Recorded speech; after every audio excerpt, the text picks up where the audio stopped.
Man, you're so dirty. Yeah, you look so dirty. You were never worthy. Lately it's you. Welcome to the Jeremy Hill Show. If you're easily triggered, leave now because this is not the show for you. Now, ladies and gentlemen, what I will be discussing with you in this reaction video is that thing where women love to say so much that a man must make six figures, he got to make $100,000 annually and all that. So what I'm going to do is provide you with facts, data, and statistics to show you that you can have $100,000 coming in annually, but still feel as if you're only making $30,000 a year based on your lifestyle decisions, meaning the way that you budget your money, and that there are many people who make far over $100,000 a year who are struggling. So one of these clips, I'm gonna show you a woman who makes over 200 something thousand a year. If I'm doing my math right, is it 100 something or 200,000 a year? Either way, she brought in about 11,000 a month, okay? And she only has about $3,000 in her savings account and still struggling. So let's get to this right quick, right? Let me go ahead and put it on the screen for you. Hold on one second, finally waking up now. Let's get it. Oh yeah, this woman says she'd rather be a roach than live paycheck to paycheck. Am I the only one who feels like I will never stop living paycheck to paycheck? The economy we live in is trash. The jobs we work for are trash. They pay you the bare minimum, but want you to show up and give your 110%. How does that work? These houses, they want you to pay $1,000+ for rent, and they're 1980 houses. You gotta have a deposit, last month's rent, first month's rent. Like, why do I need to pay last month's rent? I don't understand that. Car insurance, car payments, they're rip-offs. Why am I paying $300 for car insurance? I don't understand. Health insurance, skyrocket. Food, skyrocket. Like, I just don't understand how I will ever be able to afford to wake up and go hop on a plane and enjoy my best life.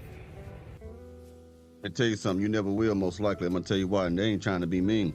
If you notice or not, y'all, this woman doesn't have any wedding ring on her finger at all. That's the thing. When you try to be a boss chick, a baddie, I can do it all by myself, I don't need no man, I'm independent, and all this yada yada yada stuff you say. Life is harder for a person that's single who don't make a good amount of money. It just really is. When you are married to a man and he's leading that household and he's the head of the household and he's making money, all your money and his money come together in one pot. It makes it easier for you to hop on the plane and live, quote unquote, your best life. But since you want to be a single mustard back heifer, and possibly, I don't know a story, but possibly a single mother, or going to be in 5 minutes, it's harder. This is life, man. All these questions you asking them about why I gotta pay this, why I gotta pay that, why I gotta pay this, let me make it easy for you. It's called capitalism. Capitalism. This is how we make money. This is one of the reasons America is the best country on the planet, because you can come from nowhere, have absolutely nothing, and work your way to the top. The problem is you don't want to work your way to the top. A lot of you settle for jobs. You don't go for careers, you go for jobs. You take the easy way out. And then you don't want no man to help you. You don't want no man to lead you. You don't want to help a man and stuff. So you're supposed to be struggling right now. You're supposed to be. A lot of y'all put yourselves in positions like that. Okay? I'm gonna show you some data after her about how many people are actually struggling check to check to check to check. And it's oh man, so many people doing it. And when my mama told me, man, if you live check to check, you're gonna be, it's like deleting yourself. Because all it really takes, y'all, is one emergency. And the emergency doesn't have to be an expensive emergency. It don't have to be a $3,000 emergency. It could be one tire. Like the tires on my pickup cost over $400 for that, for a Dodge Power Wagon, right? It's about 400 something, 428 or something like that for the type of tires I got. But for some people, a tire might be $200 something, and that little $200 tire will set them back because they ain't got nothing in savings. You get what I'm saying? So being by yourself as a young woman, you need to be looking for a man, and try to be feminine and try to be a good woman to that man so that you can live underneath that protection and underneath the provisions that come with being with the man. You understand what I'm trying to say? Because this shit that y'all be pulling is for the birds, man. You're suffering out there. You're suffering out there. And when you suffering, you out in everybody's face and talk about, yeah, girl, I'm doing good. I'm doing good. Good. Look at me, man. Look at this fake ass purse. The fake purse is like a $10,000 purse, but you only got 10 cents in the $10,000 looking purse. Think about it. Let's keep going. I just don't understand. By the time my kids get to adulthood, they're gonna have to pay to open the door to walk out of their own house. I really, really, really rather be a cockroach crawling on the ground for free than have to live this life every day. Like, I can't be the only one who feels this way. Like, I need to know, y'all that get to wake up and take trips and go across country and do $100 shopping sprees at Target every single day, what are you doing? What's the secret to life? What is the secret recipe that you have that we don't have? Let us know. Marriage is a big part of that, or having a high income is a part of that. The secret of life, for those of you who are spiritual and for those of you who do not, I say what I want to say. The secret of life is God first, husband second, wife next, then children. You follow that recipe, man, and follow it right, you'll do all right. Now, let me put these statistics on here for y'all, man. Give me a second. Give me a second. I'll put it on the screen. I should be able to read this without stumbling, hopefully, because I'm just now really starting to wake up. Boy. All right. Make sure it's on your screen. Yes, it is. Let's read it together. It says, according to MarketWatch.com, our survey revealed that over 66% of Americans report living paycheck to paycheck. A recent Bureau of Labor Statistics weekly earnings report indicated a 3.5% year-over-year increase in median weekly earnings for the first quarter of 2024. Now, this was done in May 30, 2024. Now, look at it. Families with one child were most likely to report living paycheck to paycheck. Single parent mother, all right? Let's go. Families with one child, it stands at 51.8%. Families with two children, 31.1%. Families with three children, 46.7%. Families with four children, 42.6%. Families with 5+ children, 27.5%. And I think the reason why one child families, now I'm gonna say this, if they single parent, you got a lot more to deal with because nobody helping you. I don't know, that's my opinion. Let's go to another one. What percent of people who make 200,000 live paycheck to check? It found that 62% of all consumers now live paycheck to paycheck, including 36% of those whose annual incomes exceed $200,000. And that was taken in April 5th, 2024 by www.payments.com. So there's people out here, y'all.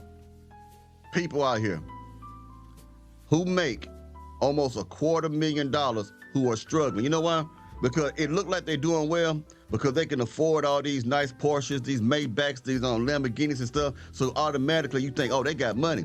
But you don't know they struggling to keep that appearance, to look good in front of you, to keep the things they always wanted as a child. I always wanted a Porsche, so they wouldn't got it, but they can't afford it. They struggling. There's a lot of people out here right now wearing Gucci, Versace, Louis Vuitton, all that stuff right now, who is just as broke as the person who making less than $30,000 a year. In some cases, the person who making $30,000 a year may actually got more money in their account than the person who make $200,000 a year.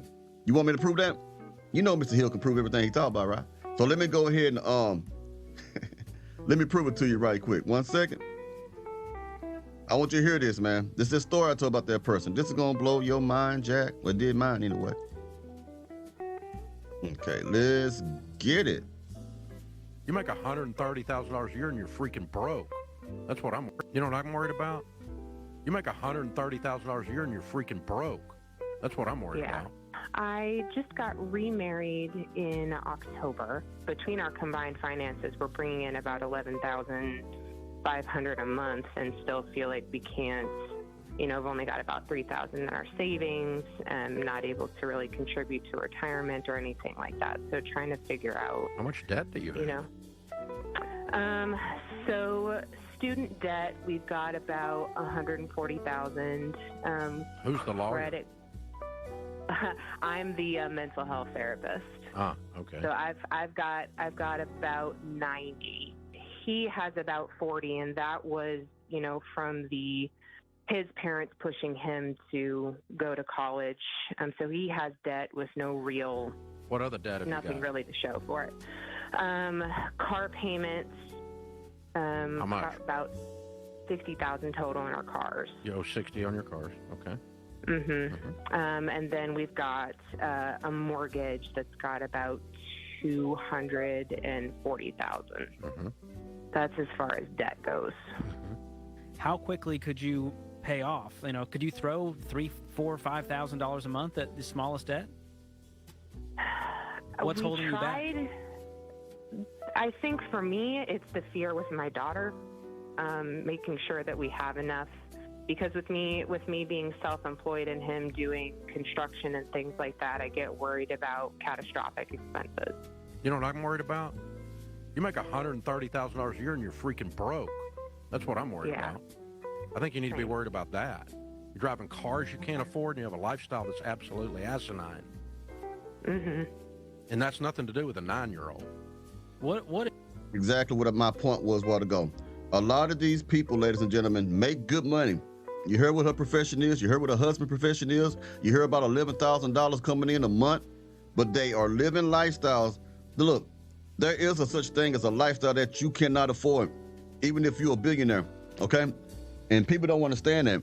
You can have millions of dollars and still can't afford a certain lifestyle. You could be a billionaire and still can't afford a certain lifestyle. All you got to do is buy everything that exceeds your budget, even as a billionaire. You say, oh man, a billionaire. What can you, man, you know how many billionaires actually go out and buy islands? There are people who buy islands and make it for themselves. You know how much money they spending? There's a lot of stuff they do. They can invest their money in certain things that don't work well, or they just continuously invest their money into something that is like a black hole, just keep like a succubus of their money. You get what I'm saying? There's people who make a lot of money, look good, smell good, dress good, but calling in on this show right here and saying, help, help, I'm drowning in debt. The reason I made this video to destroy that idea that a man has to make 6 figures for a woman to be happy. You are a damn fool.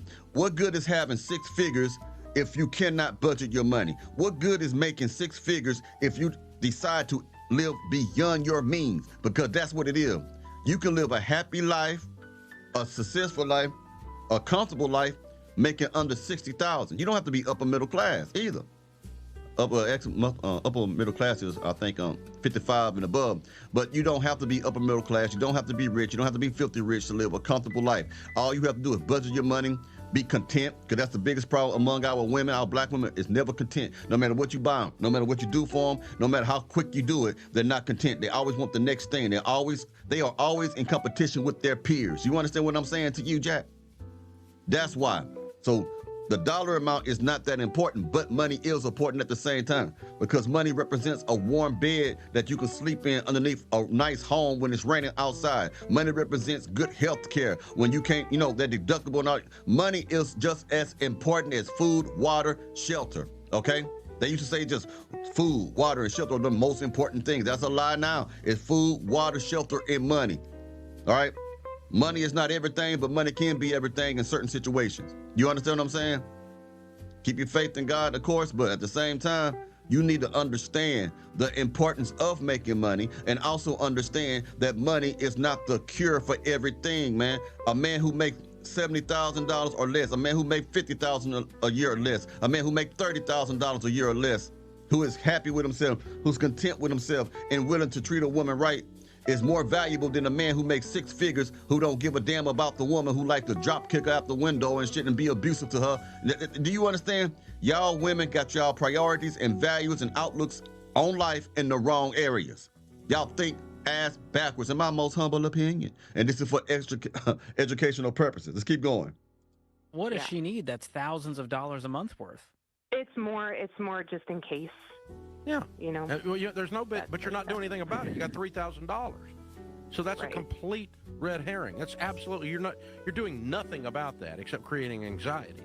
You guys have no idea where this money goes. Right. And so we're going to get you on a detailed written budget So here's the thing. What kind of mental health professional, what kind of work do you do? So I do counseling, like therapy, depression, anxiety, stuff like that. Okay. All right. And so what you do is there's some parallels to what we do. So what I want to do here is I just want you to say, okay, if I hired you, you're a smart person. If I hired you, even though you're not a financial professional, it's because the stuff we're dealing with here is 6th grade math. If I hired you to look at this and say, you come in objectively and you look at this family, they make $130,000, $140,000 a year, they have $3,000 to their name, they have $60,000 in car debt, and they have student loans that have been hanging around so long they think they're a pet. They feel stuck.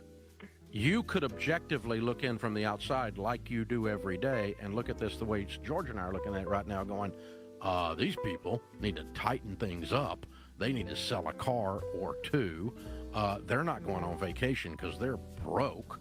And if they're sick and tired of being sick and tired, you'll change your process. And if you look at this objectively from the outside, I can see in a 3-minute radio conversation with you, I can see $40,000 or $50,000 a year here that you could throw at this, and you'd be out of debt in no time. But it's going to mean you're driving different cars, you're not going on vacation, you're not eating out. And it's not going to be comfortable for a while until you set some new grooves in your brain.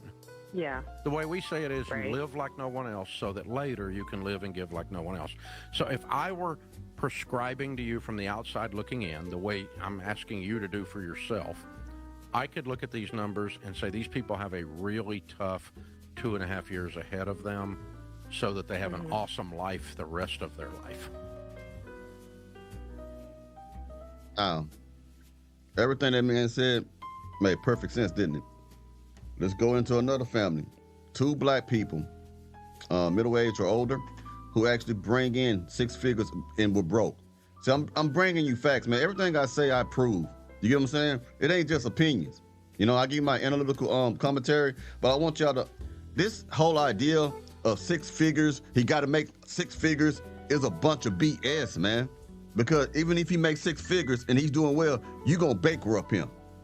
Because when women say he got to make 6 figures, all she see is what I can get from his 6 figures. You're going to drown him in debt. And then you're going to drown in debt. And then you're going to leave him and go sleep with Pookie Ray Ray or Nook Nook and get pregnant. You must have back heifer. Now, let's hear these gentlemen and this married couple, what they've got to say. We were making 6 figures living paycheck to paycheck. Say that again. Say it one more time. Making 6 figures living paycheck to paycheck. So all of y'all be saying, you know, if I just make more money, I will be better off. It's not the case. Actually, like literally millionaires who make $1 million a year are still living paycheck to paycheck. Did you hear that? Did you hear that? One more clip and we be out of here. I hope I'm making my point today. It ain't all about the dollar sign, man. It's about what you do with the dollar signs, man. Let's get it. I could start over today at a job that pays me $3,000 a month, and in less than a year, I would be back to being a millionaire. From your perspective, what keeps people broke in today's world? They spend too much money on shit that they don't need. You don't need to do. Bingo. Like I said, it's what you budgeting, how you budgeting, and what you spending your money on. This is a millionaire, property owner, and he's telling you what a lot of people already know, and what you know. You spend too much money to keep up with the Joneses. You spend too much money to look like money. What's funny is people who dress like they got money are the ones who most likely don't have any money whatsoever. Shit that they don't need. You don't need to do that. Like, dude, I hear people all the time. The biggest problem we have in our culture right now is entitlement. Everybody thinks that they're owed something. You're not owed shit. No one's coming to save you. Stop living this fucking life that you think you deserve. You don't deserve shit. Dude, if I went back and I had to make $3,000 a month, I'm not kidding. I would find 4 roommates, a place that was $1,000 a month. We would split it. I would be driving Uber because I wouldn't have a car. I would be cooking my meals. I wouldn't be spending money on anything. I'd probably have the same fucking outfit every day. Dude, you've got people in Africa wearing the same clothes, eating 1 meal a day. They're not spending any money. And you're telling me you can't live like that? That's garbage, dude. You just think because you live here that you're owed the house and the apartment and the car and the ring and the watch. That's bullshit. You're not owed any of that. You didn't earn it. And until you earn it, you can't have it. I keep hearing this like minimum wage bullshit. Fuck the minimum, dude. You deserve nothing. My assistant, he's from Mexico. All the people usually that come across from Mexico, they're the hardest workers. You know why? Why? Because they're living in dirt huts. They have nothing. They're not expected to have anything. They don't have any entitlement. They're here, hey man, I'm just here to fucking work and I'm trying to make as much money as I can so I can send it back to my family. For some reason, people here in the United States think that we're owed something. You are owed nothing, and your entitlement is going to keep you broke the rest of your life. I like what he said when he said, because I believe that too. No one owes you anything. You have to work for it. You got to earn it. And some people get mad at what he just said, but I get what he said when he said minimum wage. You don't deserve the minimum. And that's the mentality that you have to be vicious. When I say vicious, to be successful. You don't deserve anything. No one's going to save you. No one owes you anything. You got to build it from the ground up like everybody else do. Okay? Stop feeling like you entitled to something that you haven't worked for or earned. You get me? Well, anyway, you let me know what you think about this topic. Y'all take it easy now, and y'all be safe now. You hear? Ooh, ooh, ooh, ooh.